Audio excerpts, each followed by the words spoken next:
The Nelson Mandela Foundation, NMF, has called for South Africa's President Jacob Zuma to be sacked.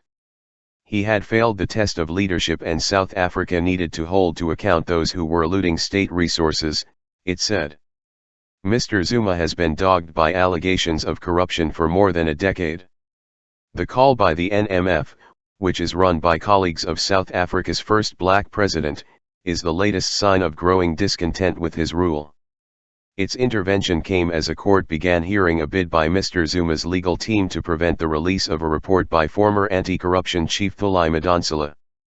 She investigated allegations that he let the wealthy Gupta family wield undue influence in his government. Both Mr. Zuma and the Guptas have denied any wrongdoing. In a statement entitled Time to Account for Crippling the State, the NMF said the governing African National Congress, ANC, needed to take steps to put the government back in safe and capable hands.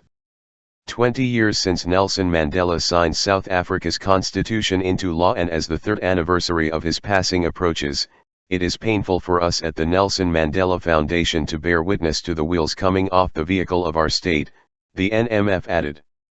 Mr. Mandela spent more than 27 years in prison for fighting white minority rule and became South Africa's first democratically elected leader in 1994.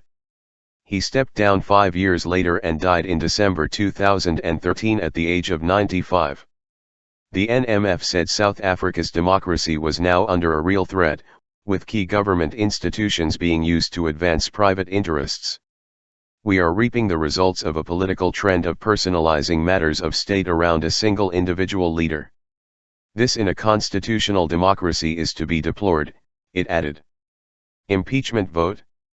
Ms. Madonsela's investigation was triggered by allegations in March by Deputy Finance Minister Mr Jonas that the Gupta family had made a mockery of our hard-earned democracy by offering him the finance minister's post last year. Mr. Jonas said he rejected the offer. The Guptas accused him of political point scoring. Former ANC MP Vitja Mentor also alleged that the family offered her the powerful public enterprise minister's post in 2010 in exchange for business favors.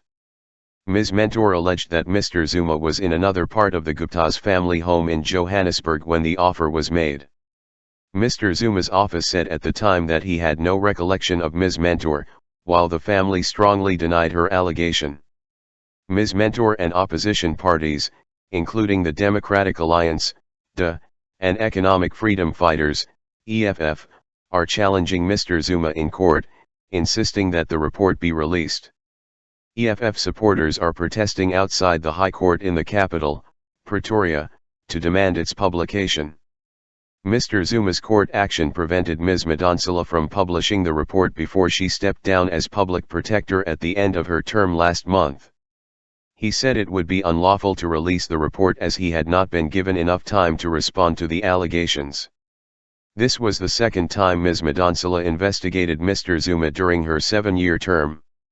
In March, South Africa's highest court upheld her findings that Mr. Zuma unduly benefited from government money used to upgrade his private rural home. It led to widespread calls for Mr. Zuma to resign, but he survived a DA-sponsored impeachment vote in Parliament after ANC MPs rallied behind him. Correspondents say while the contents of Ms. Madonsela's latest report are unclear, Mr. Zuma will almost certainly face another impeachment vote if there are any adverse findings about him.